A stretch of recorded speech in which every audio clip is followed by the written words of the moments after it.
Hello everyone, कैसे हैं आप लोग। चलिए तो आज ये हमने लिया है ओल्ड पेपर। इसमें आपको जो टोटल सेंटेंस हैं वो बता दूं कि वो हैं 20 और डिफरेंट टाइप्स के लगभग सारे टॉपिक इस प्रैक्टिस सेट में आपको मिल जाएंगी। तो शुरू करते हैं बिना देरी किए। सबसे पहला सेंटेंस लेते हैं और यहाँ पर आपको क्या करना है, यहाँ पर आपको correct form of modal auxiliary verb fill करना है इस सेंटेंस में। तो जल्दी से आप लोग सेंटेंस को देख लीजिए और राइट आंसर बताना है। राइट आंसर क्या यूज होगा, सेंटेंस पढ़ लेते हैं। I am carrying a heavy package and need help to deliver it. You open the door for me please. आपको बताना है कि यहाँ पर करेक्ट मॉडल वर्ब कौन सी फिल करेंगे। फर्स्ट ऑप्शन है सेल, सेकंड ऑप्शन है कुड, थर्ड ऑप्शन है आपका शुड एंड फोर्थ ऑप्शन है माइट। तो देखो, अब यहाँ पर आप लोग देख रहे हो ये प्लीज लगा हुआ है, तो इसमें क्या हो रहा है, रिक्वेस्ट हो रही है। लेकिन मैं आपको बता दूं कि रिक्वेस्ट के लिए केवल अकेला मे या माइट मॉडल वर्ब ही नहीं, बल्कि हम कुड मॉडल वर्ब का प्रयोग भी रिक्वेस्ट बताने के लिए करते हैं। तो यहाँ पर आपका फिर ये जो राइट आंसर होगा ये होगा आपका ऑप्शन नंबर 2, यानी कुड मॉडल वर्ब यहाँ पर करेक्ट होगी सेंटेंस नंबर 1 में। ध्यान रखना है, कुड के माध्यम से आप रिक्वेस्ट बताते हैं। बहुत ही सिंपल है और कई बार एग्जाम्स में पूछा गया है। ठीक है, यदि आपको ऑप्शन में मे नहीं मिल रहा है तो डेफिनेटली कुड आपको लिखा मिलेगा, तो आप ये उस देख सकते हैं। नेक्स्ट है सेंटेंस नंबर है आपका 2 और यहाँ पर क्या लिखा है, यहाँ पर आपको मोस्ट सुटेबल डिटरमिनर फिल करना है इस सेंटेंस में कि राइट डिटरमिनर हम क्या प्रयोग करेंगे। सेंटेंस पढ़ते हैं। The hostess asked the chef, hostess ने शेफ से पूछा are there rotis for the guest. आपको बताना है राइट डिटरमिनर कौन सा यूज होगा। फर्स्ट ऑप्शन है लिटिल, सेकंड है इनफ, थर्ड ऑप्शन है मच एंड लास्ट है आपका फ्यू। अब ध्यान सब, जब भी आपको देखो डिटरमिनर के लिए मैं पहले भी कई बार बता चुका हूं कि जब भी आपको डिटरमिनर फिल करना हो तो नाउन पर सबसे पहले फोकस करो। रोटीज, रोटीज क्या है आपका, ये प्लूरल काउंटेबल नाउन लिखा हुआ है। अब यहां पर देखो लिटिल, लिटिल के बाद कैसा नाउन आता है, तो लिटिल के बाद नाउन आता है वो आता है आपका अनकाउंटेबल नाउन। इनफ, इनफ के बाद आपका uncountable noun, plural countable noun दोनों आते हैं। मच के बाद क्या आएगा, मच के बाद आता है अनकाउंटेबल नाउन और फ्यू के बाद आता है प्लूरल काउंटेबल नाउन। लेकिन अब यहां से ऑप्शन पहले हम कितने हटा दें, 2 ऑप्शन को हटा देते हैं। अब 2 या 4 में से राइट आंसर है। अब यहां पर देखो कि यदि हम फ्यू लगाते हैं तो ओनली फ्यू का मतलब होता है ना के बराबर, यानी कि ये निगेटिव सेंस देता है, यानी नॉट मच, है ना, सॉरी नॉट मैनी। और तो यह इसका जो निगेटिव सेंस हो रहा तो हम ये भी यूज नहीं करें। क्या गेस्ट प्लूरल है तो बहुत सारे गेस्ट हैं, प्लूरल है तो ना के बराबर रोटीज हैं, तो फिर कैसे काम चलेगा, नहीं है ना। करेक्ट आंसर आपका रहेगा यहाँ पर इनफ। ठीक है, और इनफ के बारे में बता दूं कि इनफ आपका एडजेक्टिव भी होता है और ये एडवर्ब भी होता है। कमेंट के माध्यम से आप बता सकते हो कि इस समय इनफ क्या है, एडजेक्टिव है या एडवर्ब है। चलिए आगे बढ़ते हैं। नेक्स्ट है सेंटेंस 3 और सेंटेंस 3 में आपको क्या करना है, करेक्टली सीक्वेंस लगाना है दिए हुए सेंटेंसेस का। 4 सेंटेंसेस दिए गए हैं, आपको ये सीक्वेंस में लगाने हैं कि राइट आंसर क्या होगा, या तो फर्स्ट होगा या सेकंड होगा या फिर थर्ड होगा या फिर होगा फोर्थ। तो देखो, skilful workers build cities around these temples, यानी जो स्किलफुल वर्कर्स होते हैं वो शहरों को अराउंड दीज, इन मंदिरों के आसपास शहरों को बिल्ड करते हैं। The Mayans believed in many gods, however it was difficult for them to construct these cities and they built large temples to honor these gods। अब बताइए, अब सबसे पहले देखो कि हम बात किसकी कर रहे हैं, यानी कि अब कोई शहर बना रहा है वर्कर्स हैं, तो कौन है, तो वो हैं मयांस, द मयांस। तो यहाँ पर जो स्टार्ट होगा है ना, नाउन यही है सबसे पहले आपका। इसके बाद तो ये देखो इट आपका प्रॉपर प्रोनाउन है, दे भी प्रोनाउन है। तो शुरुआत कहाँ से हो रही है, ऑप्शन नंबर 2 से।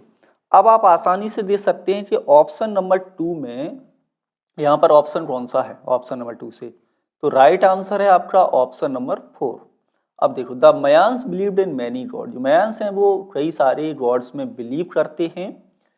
अब मयांस मतलब मयांस पीपल, कम्युनिटी, तो इसके लिए जो प्रोनाउन है वो देखो ये दे यूज हुआ है। दे क्या है आपका, प्रोनाउन, पर्सनल प्रोनाउन।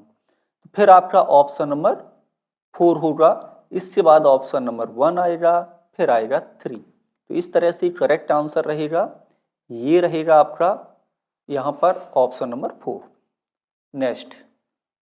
नेक्स्ट है सेंटेंस नंबर है 4, और सेंटेंस 4 में है, एक मिनट, यस, सेंटेंस नंबर 4 में है आपका, यहाँ पर आपको हाईलाइटेड जो दिखाई दे रहा है ना, इसका राइट एक्सप्रेशन बताना है कि करेक्ट एक्सप्रेशन क्या होगा यहाँ पर। जैसे the new engineer at the work site was able to solve the problem in 2 sheets, यानी जो नया इंजीनियर है वर्क साइट पर was able to solve the problem, और कैसे प्रॉब्लम सॉल्व करता है, इन 2 शीट्स। अब इन 2 शीट्स का मीनिंग क्या होगा ये बताइए, तो कौन राइट आंसर देगा यहाँ पर। तो इन 2 शीट्स जो आपका ये फ्रेज है, इसका मतलब होता है, क्या होता है, विद ग्रेट डिफिकल्टी, या वेरी इंथुसियास्टिकली, वेरी हैंडी, या वेरी क्विकली।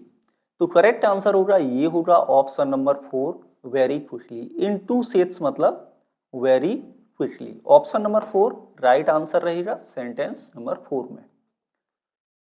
नेक्स्ट सेंटेंस देखेंगे, और नेक्स्ट है सेंटेंस 5। यहाँ पर आपको बताना है राइट सेंटेंस को ट्रांसफॉर्म करना है इन ऑप्शन में से, कि all of us started very quite early, यानी हम लोगों ने थोड़ा जल्दी ही शुरू किया, जल्दी ही गए, लेकिन we missed the first local train, लेकिन हम पहली लोकल ट्रेन को हमने क्या कर दिया, मिस कर दिया, वो हमसे छूट गई। तो अब बताओ कौन सा ऑप्शन यहाँ पर राइट रहेगा। आल्दो, हालांकि we started quite early we missed the first local train, ये करेक्ट होगा।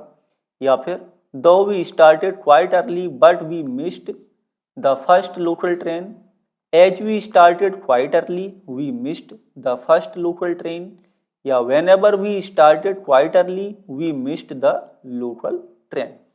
ओके, अब यहाँ पर देखो, यहाँ पर हम वेन एवर जब भी नहीं होगा, क्योंकि पास्ट इंडेफिनिट है, तो हम पर्टिकुलर डे की बात कर रहे हैं जिस दिन फर्स्ट लोकल ट्रेन मिस हो गई।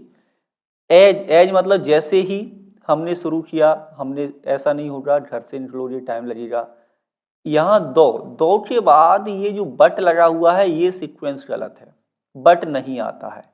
आल्दो एंड दो सेपरेट आ सकते हैं, या फिर यट यूज हो सकता है, लेकिन बट यूज नहीं हो सकता, तो ये भी गलत है। ऑप्शन नंबर 1 राइट आंसर है, कि हालांकि हमने थोड़ा जल्दी निकले घर से, लेकिन तब भी लोकल ट्रेन पहली वाली छूट गई, ये राइट आंसर होगा सेंटेंस 5 में। ओके, नेक्स्ट है सेंटेंस नंबर है 6, और सेंटेंस 6 में है, एक minute, yes, next sentence number 6 में आपको क्या करना है, यहाँ पर अप्रोप्रिएट कंजंक्शन फिल करना है। राइट कंजंक्शन क्या है, the villagers were unable to decide the case, यानी जो गांव वाले थे वो डिसाइड नहीं कर पा रहे थे केस को। They went to the panchayat to take a decision, तो वे फिर कहाँ गए, पंचायत के पास गए डिसीजन लेने के लिए।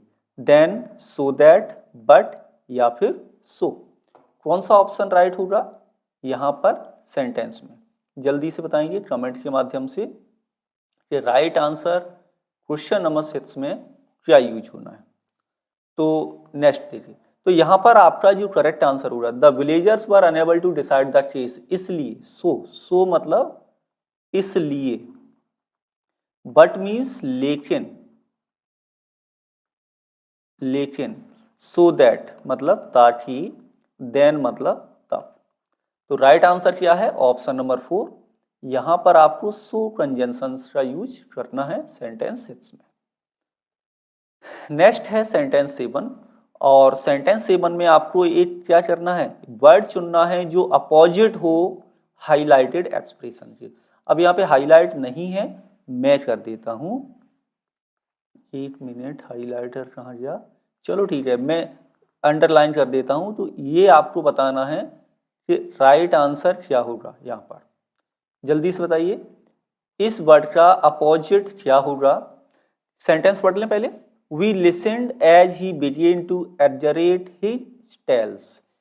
अब बताओ एक्जरेट का मतलब क्या होगा, कौन बता रहा है राइट आंसर सेंटेंस नंबर 7 में। तो एक्जरेट का मतलब समझ लो कि किसी चीज को मतलब बहुत बढ़ा चढ़ा के बोलना, या उसको ऐसे रिप्रेजेंट करना जैसे वो बहुत बड़ी हो, बहुत अच्छी हो, या बहुत ही बेकार भी हो, ऐसा भी हो सकता है। तो इसका अपोजिट क्या होगा, एम्बेलिश या इनविजन, ड्रामेटाइज या अंडरस्टेट, कौन सा आंसर राइट है। तो करेक्ट आंसर सेंटेंस 7 में है, ये होगा ऑप्शन नंबर 4 अंडरस्टेट। इसका मतलब होता है किसी चीज को ऐसे रिप्रेजेंट करना, लिख देता हूँ, रिप्रेजेंट एज बीइंग स्मॉलर, ठीक है, ये represent as being larger. Clear. तो ये एक दूसरे के दोनों क्या है, अपोजिट हैं। चलो नेक्स्ट आगे बढ़ते हैं, और नेक्स्ट सेंटेंस में क्या है, नेक्स्ट सेंटेंस में आपको प्रपोजिशन फिल करना है। करेक्ट प्रपोजिशन क्या होगा, choose the appropriate propositions for the given sentence. दिए गए सेंटेंस में राइट प्रपोजिशन क्या यूज होना है। तो many people begin their 30s complete control their lives.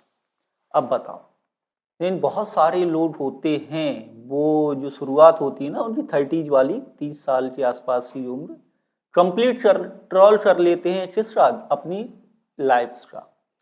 Against या फॉर, इन या फिर ऑफ, फॉर या इनटू, आउट ऑफ या फिर फ्रॉम। तो क्या होगा राइट आंसर। तो करेक्ट आंसर जो यूज होगा ये होगा option number 2, in control, complete control. Many people begin their 30s in complete control of their lives. Option क्या रहेगा right, right answer option number 2 sentence 8 में। नेक्स्ट सेंटेंस देखेंगे, next sentence है, sentence number है आपका यहाँ पर 9, और सेंटेंस नंबर 9 में आपको क्या करना है। तो सेंटेंस नंबर 9 में आपको बनाना है वॉइस, यानी कि passive voice. Right passive voice क्या है, these seeds are to wash, यानी इन सीड्स को क्या करना है, वॉश करना है। अब देखो यहाँ पर पैसिव वॉइस देखें तो हम ऑब्जेक्ट नहीं है, दूसरा एक्जुलरी वर्ब के बाद टू इन्फिनेटिव है। तो जब भी इन्फिनेटिव का पैसिव बनाना होता है तो हम टू इन्फिनेटिव को पैसिव बना देते हैं। टू इन्फिनेटिव का मतलब जहां पर टू लगा है उसको टू के बाद बी लिखो और वर्ब की थर्ड फॉर्म कर दो, आपका पैसिव वॉइस कंप्लीट। अब देख लो right answer, these are seeds to wash, या these seeds are to washed, या these seeds are to be wash, या these seeds are to be washed. तो करेक्ट आंसर क्या होगा, राइट आंसर होगा ऑप्शन नंबर 4 सेंटेंस नंबर 9 में। Okay next है sentence number है आपका 10, और सेंटेंस नंबर 10 में है, चलिए देख लेते हैं। और सेंटेंस नंबर 10 में आपको क्या करना है, वॉइस बनाना है, यानी कि सेंटेंस पैसिव वॉइस में लिखा है, एक्टिव वॉइस में आपको ये कन्वर्ट करना है। तो सेंटेंस क्या है, प्रोमिसेस शुड बी केप्ट। काफ़ी प्रचलन वाला सेंटेंस है, मतलब कई बार एग्जाम्स में पूछा गया है, इस तरह के सेंटेंसेज काफ़ी आते हैं नॉर्मल एग्जाम्स में। तो प्रोमिसेस शुड बी केप्ट ये पैसिव वॉइस है। कैसे पता चला कि जो आपकी शुड है ना ये मॉडल वर्ब है, और किसी भी मॉडल वर्ब के बाद बी वर्ब लगा के वर्ब की थर्ड फॉर्म यदि हम लिख देते हैं तो ये सेंटेंस आपका पैसिव वॉइस में बन जाएगा। तो यहाँ पर क्या है, वन शुड बी कीपिंग होगा, या वन इज कीपिंग, या वन शुड कीप, या वन इज केप्ट। सिंपल है, राइट आंसर होगा option number 3 one should keep promises, और पैसिव वॉइस हो जाएगा प्रोमिसेस शुड बी केप्ट। तो ऑप्शन नंबर 3 राइट आंसर रहेगा सेंटेंस नंबर 10 में। नेक्स्ट है सेंटेंस 11 और यहाँ पर बताना है कि टेंस, करेक्ट टेंस आपको बनाना है यानी वर्ब फिल करना है और सेंटेंस पढ़ के हम देखेंगे कि राइट आंसर क्या होगा और किस तरह से हम इसको करेक्ट बना सकते हैं। तो सेंटेंस लिखा है when John at the university in 2010 mister Richard there for 20 years enrolled had taught या फिर had been enrolled had taught या had enrolled had been teaching या had enrolled had taught। अब when लगा हुआ है ना, when के बाद आता है, मैंने कई बार बताया है short action। कैसा आता है? short action। इन यानी कि इनरोल का जो कार्य होगा वो कैसा होता है? शॉर्ट होता है। या आप किसी भी जगह इनरोल करना चाहते हैं तो ये थोड़े समय वाला कार्य होता है, शॉर्ट है। तो ये बनेगा पास्ट इंडेफिनिट टेंस में। पास्ट परफेक्ट का ये पैसिव वॉइस हो गया। तो यहाँ पर सब्जेक्ट आगे लगा है, ऑब्जेक्ट नहीं है तो पैसिव नहीं बनाना है। और पास्ट परफेक्ट में दो सेंटेंस एक साथ नहीं बनते हैं, ये पास्ट इंडेफिनिट बनेगा। सॉरी, इसको क्या करने, enrolled at the university, ये बनेगा पास्ट परफेक्ट में, had taught therefore 20 years। ये ऑप्शन नंबर 1 करेक्ट है सेंटेंस 11 में। नेक्स्ट है सेंटेंस नंबर है 12 और यहाँ पर आपको फिर से बताना है कि राइट टेंस क्या होगा सेंटेंस नंबर 12 में। तो there many objections to the new bill, आपको बताना है right answer has, are, was या फिर इज। अब देखो देयर के बाद मेनी ऑब्जेक्शंस, तो ऑब्जेक्शंस आपका जो नाउन है ये कैसा नाउन है? प्लूरल नाउन है, प्लूरल नाउन है। और आगे लगा हुआ है देयर, तो ये इंट्रोडक्टरी सब्जेक्ट है। इंट्रोडक्टरी सब्जेक्ट का मतलब कि इसके अकॉर्डिंग हेल्पिंग वर्ब नहीं आएगी बल्कि ऑब्जेक्शंस के अकॉर्डिंग आएगी। हैज आपका सिंगुलर है, वाज सिंगुलर है, इज सिंगुलर है, बस एक ही ऑप्शन बचेगा फिर, ये होगा आर, यानी ऑप्शन नंबर 2 सेंटेंस 12 में। नेक्स्ट है सेंटेंस नंबर 13 और यहाँ पर बताना है राइट आर्टिकल क्या होगा दिए हुए सेंटेंस में। Dog is a loyal animal but cat is self centred. Self centred मतलब स्वार्थी होती है और डॉग कैसा होता है? फेथफुल एनिमल है। तो करेक्ट आर्टिकल बताना है सेंटेंस नंबर 13 में, राइट क्या होगा। तो यहाँ पर देखो, यहाँ पर अब हम देखें ए डॉट कर दें तो कैट से पहले एन नहीं आएगा और डॉट से पहले एन नहीं आएगा, तो ये दो ऑप्शन तो हटा ही देते हैं। फिर देखें डेफिनेट आर्टिकल यूज हो जाएगा जो कि पूरी होल कम्युनिटी को रिप्रेजेंट करेगा। फिर द डॉट मतलब पूरी डॉट कम्युनिटी, लेकिन कैट से पहले एन नहीं आएगा क्योंकि ये भी तो अपनी पूरी कम्युनिटी को रिप्रेजेंट कर रही है। तो इस तरह से जो राइट आंसर होगा ये होगा ऑप्शन नंबर 1। दोनों में आपको डेफिनेट आर्टिकल द का प्रयोग करना है। The dog is a loyal animal but the cat is self centred. आगे बढ़ते हैं और नेक्स्ट है सेंटेंस नंबर आपका 14। सेंटेंस नंबर 14 में आपको प्रपोजिशन बताना है कि ग्रेटिट्यूड के साथ ये प्रपोजिशन क्या यूज होगा है, प्रपोजिशनल फ्रेज यूज करना है। ही डिड इट, उसने ये कार्य किया, for their service, over gratitude, from gratitude या ऑफ ग्रेटिट्यूड या फिर इन ग्रेटिट्यूड। आंसर है कौन सा प्रपोजिशनल फ्रेज करेक्ट होगा। तो देखो जो भी प्रपोजिशनल फ्रेज होते हैं ना ये पूरी तरह से फिक्स्ड होते हैं, आपको ये याद करने पड़ेंगे, है ना। इनको आप याद करो, याद मतलब ये मान लो प्रैक्टिस बार बार करो, मिलते रहेंगे वर्ड्स, याद हो जाएंगे। यहाँ पर ऑप्शन नंबर 4 राइट आंसर होगा इन ग्रेटिट्यूड, ये करेक्ट आंसर है सेंटेंस नंबर 14 में। नेक्स्ट है सेंटेंस नंबर आपका 15 और यहाँ पर आपको क्या करना है, प्रीफिक्स आपको ऐड करना है जिससे सेंटेंस कंप्लीट हो जाए। प्रीफिक्स का मतलब क्या होता है कि अब रूट वर्ड में ध्यान दो, रूट वर्ड में हम पहले कुछ लेटर्स को लगा दें फिर एक नया वर्ड बन जाए, वो आपका जो आगे हमने वर्ड लगा लेटर लगाए ये रूट वर्ड है, ये प्रीफिक्स है। और पीछे लगाते हैं वो सफिक्स होता है। और प्रीफिक्स और सफिक्स की स्टडी हम किस में करते हैं, अफिक्सिस में। अफिक्सिस 2 टाइप्स के होते हैं, प्रीफिक्सिस एंड सफिक्सिस। तो he is indulging in legal activities at night and will be caught by the police soon। अब लीगल एक्टिविटी कर रहा है रात में तो पुलिस के द्वारा नहीं पकड़ा जाएगा। अब हम यहाँ पर ऐसा कोई प्रेफिक्स लगाएं जिससे ये अपोजिट बन जाएगा मीनिंग। अब लीगल में अनलीगल होगा, नॉन लीगल होगा, माल लीगल होगा या फिर इलीगल होगा। तो सिंपल है, ऑप्शन नंबर 4 राइट आंसर है। आपको यहाँ पर लगाना है इलीगल करेक्ट आंसर होगा सेंटेंस नंबर 15 का। नेक्स्ट है सेंटेंस 16 और यहाँ पर क्या करना है, बेस्ट पंचुएट्स करना है दिए हुए सेंटेंस को। You will not go to the park so late at night said dad. Dad ने कहा और पंचुएशन लगाओ। अब ये क्या है, ये आपका लिखा है नरेशन, तो इसको बनाना काफी सिंपल है। अब इसको देखो कि हमारी रिपोर्टिंग वर्ब और रिपोर्टेड स्पीच कहाँ लिखी है। रिपोर्टिंग वर्ब तो ये लिखी है सैड डैड, तो यानी कि ये लास्ट में रहेगा, इसके पहले इन्वर्टेड कॉमा जाएंगे।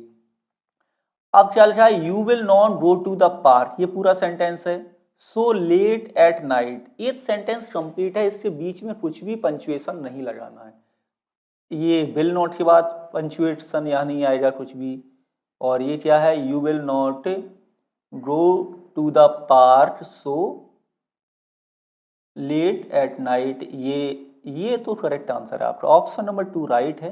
यू विल नॉट गो, ये क्वेश्चन मार्क नहीं आएगा और ये कंप्लीट सेंटेंस है, ये बीच में कॉमाज नहीं आएंगे, तो ये भी गलत आंसर है, ऑप्शन नंबर 2 राइट रहेगा सेंटेंस 16 का। नेक्स्ट है सेंटेंस 17 और यहाँ पर क्या है, यहाँ पर आपको बेस्ट ट्रांसफॉर्म करना है सेंटेंस का पैसिव वॉइस में, कि राइट पैसिव वॉइस क्या यूज होगा। Accenture employs 3000 people, तो Accenture employs 3000 people, यहाँ पर इसको बनाना है करेक्ट पैसिव वॉइस। ठीक है, अब देखो आपका सब्जेक्ट है Accenture, एम्प्लॉयज आपका क्या है, ये है आपका वर्ब, 3000 पीपल ये क्या है आपका ऑब्जेक्ट। ठीक है, अब हमें 3000 ऑफ पीपल को बना देना है सब्जेक्ट, तो ये हो गया आपका सब्जेक्ट, ये नहीं होगा राइट, ये भी राइट नहीं होगा, तो 1 और 2 में से करेक्ट है। अब प्रेजेंट इंडेफिनिट टेंस में लिखा है, लेकिन 3000 पीपल आपका प्लूरल है, तो प्लूरल वर्ब यूज होगी, वर्ब की थर्ड फॉर्म आएगी, जो सब्जेक्ट है उसे बाई के बाद ले जाएंगे। ठीक है, तो ये है right answer, option number 2 sentence number 17 में। नेक्स्ट है सेंटेंस 18 और सेंटेंस नंबर 18 में है आपका, यहाँ पर क्या बताना है, करेक्ट वर्ब फॉर्म फिल करना है। वर्ब फिल करना है एग्रीमेंट विद द सब्जेक्ट, यानी कि सब्जेक्ट वर्ब एग्रीमेंट का ये रूल है। आपको बताना है कि सब्जेक्ट के अकॉर्डिंग वर्ब कौन सी प्रयोग होगी इस सेंटेंस में। एवरी चाइल्ड नॉर्मल और otherwise love and care and that him feel secure, क्या आंसर यूज होगा, राइट आंसर सेंटेंस नंबर 18 में। अब देखो सब्जेक्ट कहता है कि जब भी आपके सब्जेक्ट में ईच या एवरी लग जाए, उसके बाद कितने भी ये वर्ड्स लगे हों आगे, उसके साथ वर्ब हमेशा सिंगुलर ही यूज होती है। कैसी वर्ब यूज होती है, सिंगुलर। अब यहाँ पर देखो नीड नहीं होगा, और ये क्या है, जनरल बात हो रही है, जनरल बात हो रही है, प्रत्येक बच्चे को नॉर्मल अदरवाइज है ना प्यार और केयर की जरूरत होती है, तो जनरल बात हो रही है, तो ये प्रेजेंट इंडेफिनिट टेंस में आएगा। नीड अपने आप में वर्ब है, तो डच लगाने की जरूरत नहीं है। करेक्ट आंसर होगा ऑप्शन नंबर 4, और यहाँ पर आपको लिखना है नीड्स, तो that makes him feel secure, यहाँ भी आपका प्रेजेंट इंडेफिनिट टेंस ही बनेगा। नेक्स्ट देखेंगे, नेक्स्ट है सेंटेंस 19 और सेंटेंस नंबर 19 में आपको क्या करना है, करेक्ट वर्ब फिल करना है जिससे सेंटेंस पूरा हो जाए। किरण प्रॉमिस्ड टू हेल्प मी, किरण ने मुझसे प्रॉमिस किया सहायता करने के लिए, लेटर बट लेकिन लेटर बाद में, he backed off, he backed in, he backed out या ही बैक अप, तो राइट आंसर राइट, ये क्या है, ये फ्रेजल वर्ब है, तो यहाँ पर बताना है करेक्ट फ्रेजल वर्ब कौन सी प्रयोग करें सेंटेंस नंबर 19 में, तो राइट फ्रेजल वर्ब यूज होगी, ये होगी आपकी option number 3 backed out. Backed out का मतलब हुआ यहाँ पर विड्रॉ, किसी चीज से विड्रॉ कर लेने, मुकर जाना, तो ऑप्शन नंबर 3 होगा करेक्ट सेंटेंस 19 में। तो नेक्स्ट है सेंटेंस नंबर 20। यहाँ पर आपको फिल करना है करेक्ट आर्टिकल, राइट आर्टिकल इस सेंटेंस में क्या प्रयोग होगा। Super moon occurs when moon's orbit is at its closest to earth and at same time it is full. तो सुपर मून यानी कि सुपर मून है ना, हम किसी पर्टिकुलर, ये जो मून है ये डेफिनेट है, लेकिन यहाँ क्या होगा, सॉरी यहाँ होगा अ सुपर मून अकर्स, यानी ये सुपर मून अकर्स होता है जब मून्स ऑर्बिट, जो मून की जो ऑर्बिट है ये डेफिनेट होगी, यहाँ पर डेफिनेट आर्टिकल आएगा। फिर देखेंगे सेम टाइम, तो मैंने कई बार बताया है कि सेम वर्ड से पहले आपको डेफिनेट आर्टिकल द का प्रयोग करना होता है। तो यहाँ पर क्या यूज होगा, यहाँ पर आपका यूज होगा डेफिनेट आर्टिकल द। ये है करेक्ट आंसर। तो यहाँ पर अब आपका जो करेक्ट ऑप्शन है ये कौन सा है, ऑप्शन नंबर 4 सेंटेंस नंबर 20 में। तो आई होप कि आज की क्लास आप लोगों को अच्छी लगी होगी। क्लास कैसी लगी इस बारे में आप कमेंट के माध्यम से बता सकते हैं। और अभी तक आप लोगों ने यदि इंग्लिश पॉइंट का ऐप डाउनलोड नहीं किया हुआ हो तो इंग्लिश पॉइंट का ऐप ज़रूर डाउनलोड कर लें, प्ले स्टोर पर मिल जाएगा। वहाँ पर आपको अभी एक टेस्ट सीरीज मैंने लॉन्च की है, टेस्ट सीरीज, जिसमें आपको हज़ारों ऑब्जेक्टिव क्वेश्चंस मिल जाएंगे प्रैक्टिस करने के लिए, है ना। वहाँ पर आपको प्रैक्टिस करने के लिए हज़ारों ऑब्जेक्टिव क्वेश्चंस मिल जाएंगे, आप लोग उसको ट्राई कर सकते हो इंग्लिश पॉइंट ऐप पर। और कोई भी डाउट्स हो, कोई भी क्वेरीज हो तो आप लोग व्हाट्सएप के माध्यम से मैसेज कर सकते हैं। मिलेंगे आपसे अगली क्लास में। Thank you for watching.